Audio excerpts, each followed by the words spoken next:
कांग्रेस नेता रणदीप सुरजेवाला ने प्रेस वार्ता की। इस दरमियान उन्होंने कहा कि भाजपा का षड्यंत्र औधे मुंह गिर गया, भाजपा की साजिश फेल हुई। सोनिया गांधी, राहुल गांधी ने भी उदार दिल से कहा कि घर का व्यक्ति घर आ जाए तो अच्छा है, पार्टी के दरवाजे पायलट के लिए हमेशा खुले हैं। सीएम गहलोत ने फिर लगाया बीजेपी पर विधायकों की खरीद फरोख्त का आरोप। कहा पीसीसी चीफ खुद सरकार गिराने की डील कर रहे थे, सोने की छुरी प्लेट में खाने के लिए नहीं होती। दिल्ली में बैठे लोगों ने सरकार गिराने की साजिश रची, हमारे पास उसके पुख्ता सबूत हैं। सचिन पायलट पर सीएम गहलोत का प्रहार। कहा हमने 40 साल तक संघर्ष किया, लेकिन वो बिना रगड़ाई के केंद्रीय मंत्री और पीसीसी चीफ बन गए हैं, उन्हें संघर्ष के बारे में क्या मालूम। राजस्थान कांग्रेस प्रभारी अविनाश पांडे ने कहा पायलट के लिए पार्टी के दरवाजे बंद नहीं हुए हैं, भाजपा के मायावी जाल से बाहर निकलकर पायलट अपनी गलती मान लें। उधर विधानसभा स्पीकर डॉक्टर सीपी जोशी ने 19 विधायकों को नोटिस जारी कर 3 दिन में जवाब मांगा है। जवाब नहीं देने पर स्पीकर इन विधायकों को अयोग्य घोषित कर सकते हैं। 19 विधायकों को नोटिस दिए जाने के मामले में भाजपा प्रदेशाध्यक्ष डॉक्टर सतीश पूनिया ने बयान दिया। उन्होंने कहा कि नियमानुसार नोटिस नहीं दिए गए, इस मामले में कानूनी विशेषज्ञों की राय ली जा रही है। मंत्री प्रताप सिंह खाचरियावास ने प्रेस वार्ता की। उन्होंने कहा सीएम गहलोत के नेतृत्व में सरकार 5 साल चलेगी। 109 विधायक हमारे साथ होटल में मौजूद हैं, भाजपा षड्यंत्र करके हमारे साथियों को ले गए। 19 बागी कांग्रेस विधायकों के क्षेत्रों में उपचुनाव कराने की तैयारियां शुरू, उम्मीदवारों की खोज का काम भी शुरू। सदस्यता समाप्त होने की स्थिति में होंगे उपचुनाव। वीडियो कॉन्फ्रेंसिंग के जरिए आरआईएल की 43वीं एनुअल जनरल मीटिंग हुई। कंपनी के प्रमुख मुकेश अंबानी ने कई अहम ऐलान किए। उन्होंने बताया कि अगले साल तक 5G तकनीक लॉन्च की जा सकती है। जियो और गूगल मिलकर भारत को 2G मुक्त बनाएंगे। चीन को लेकर अमेरिका ने सख्त रुख अख्तियार किया। राष्ट्रपति ट्रंप ने कहा चीनी राष्ट्रपति शी जिनपिंग से हाल ही में कोई बातचीत नहीं हुई है और ना ही आगे कोई प्लान है।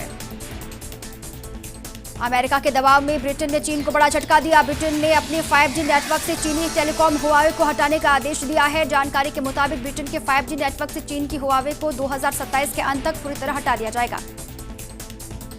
विश्व युवा कौशल दिवस पर प्रधानमंत्री मोदी ने संबोधित किया। पीएम मोदी ने कहा कि स्किल इंसान को आगे बढ़ाता है, हुनर ही इंसान को जीने की ताकत देता है।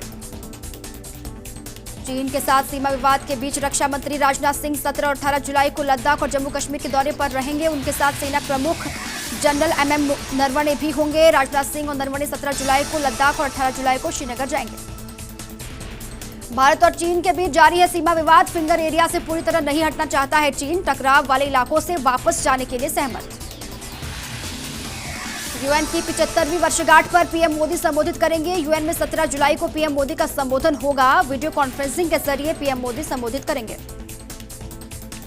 गोवा के सीएम प्रमोद सावंत ने ऐलान किया है कि इस सप्ताह राज्य में शुक्रवार, शनिवार, रविवार को संपूर्ण लॉकडाउन रहेगा। इसके साथ ही उन्होंने कहा कि आज से 10 अगस्त तक राज्य में रात 8 से सुबह 6 बजे तक जनता कर्फ्यू लागू रहेगा।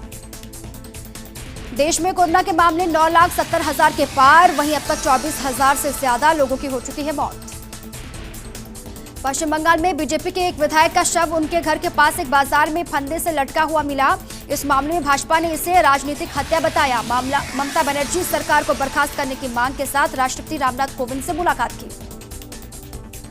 महामारी से बुरी तरह से त्रस्त अमेरिका में भी कोरोना वैक्सीन की खोज जारी है। इस अमेरिकी राष्ट्रपति डोनाल्ड ट्रंप ने इसी बीच ट्वीट कर कहा है कि ग्रेट न्यूज ऑन वैक्सीन्स। उनके इस ट्वीट से माना जा रहा है कि वैक्सीन को लेकर जारी खोज में कामयाबी मिलने के आसार बढ़ गए हैं। लॉकडाउन की मार सबसे ज्यादा एयरलाइंस कंपनियों पर पड़ रही है। आर्थिक संकट से जूझ रही कंपनियां खर्च कम करने के लिए नए तरीके ढूंढ रहे हैं।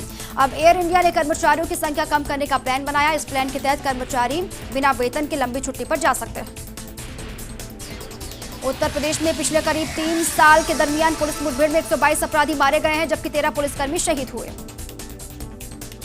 राजस्थान में कोरोना ने सारे रिकॉर्ड तोड़ दिए हैं। यहां एक दिन में 866 पॉजिटिव केस आए सामने। प्रदेश में मौत का आंकड़ा 530 हो गया। पॉजिटिव मरीजों की संख्या 26,437 हो गई है। जानी मानी हस्तियों और वैश्विक कंपनियां साइबर हैकर्स के निशाने पर। Obama, Netanyahu, Bill Gates, Apple समेत कई जानी मानी हस्तियों के ट्विटर अकाउंट हैक। अकाउंट से ट्वीट कर बिटकॉइन मांग रहे हैं हैकर। बांग्लादेश क्रिकेट टीम के पूर्व कप्तान मशरफी मुर्तजा कोरोना वायरस से ठीक हो गए हैं। कल जब तीसरी बार उनका कोरोना टेस्ट हुआ तो वो नेगेटिव पाए गए। फ्रांस में मास्क नहीं पहनने की वजह से देश की एक मंत्री को अपने हाथों से मुंह को छुपाना पड़ा। उद्योग मंत्रालय में जूनियर मंत्री एग्नेस सैन्या परेड के लिए पहुंची थी, जहां उन्होंने मुंह पर मास्क नहीं लगा रखा था। इसके बाद उन्होंने अपने हाथों से मुंह को ढका।